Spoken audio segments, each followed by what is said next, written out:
क्या आप जानते हैं ब्रह्मा, विष्णु और महेश में से सबसे बड़ा कौन है?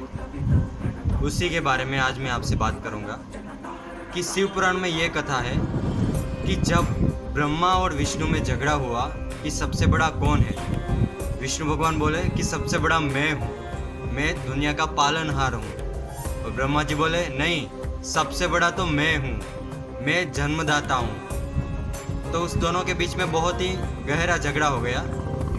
तो इसी झगड़े के बीच एक अग्निस्तंभ उससे प्रकट हुआ, दोनों के बीच में एक अग्निस्तंभ प्रकट हुआ और उस दोनों ने फैसला लिया, विष्णु भगवान और ब्रह्मा जी ने फैसला लिया कि जो भी उसके टोच को छू कर आएगा, उसके सिरे तक पहुंच जाएगा, वही है सबसे बड़ा।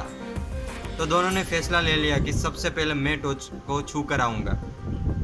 तो दोनों गए उसके टोच को ढूंढने, उसके सिरे तक पहुंचने, लेकिन कोई भी उन दोनों में से कोई भी उस तक पहुंच नहीं पाया, उसका सिरा ढूंढ नहीं पाया। तो विष्णु भगवान ने तो हार मान ली कि मैं नहीं ढूंढ पाया, मैं हार मान लिया, मैं हार गया।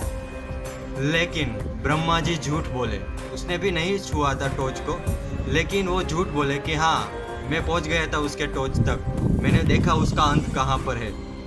तो उसी क्षण जब ब्रह्मा जी ने झूठ बोला, उसी क्षण शिव जी वहाँ पे प्रकट हुए, उस अग्निस्तंभ में से शिव जी प्रकट हुए और उसने विष्णु भगवान को कहा कि आपने सत्य बोला है, इसलिए आप मेरे समान हो और मेरे समान ही पूजे जाओगे। और ब्रह्मा जी को कहा कि आपने असत्य बोला है, और जिस मुख से उसने, ब्रह्मा जी के 5 मुख थे, उसमें से जिस मुख से उसने झूठ बोला था, उस मुख को शिव जी ने काट दिया।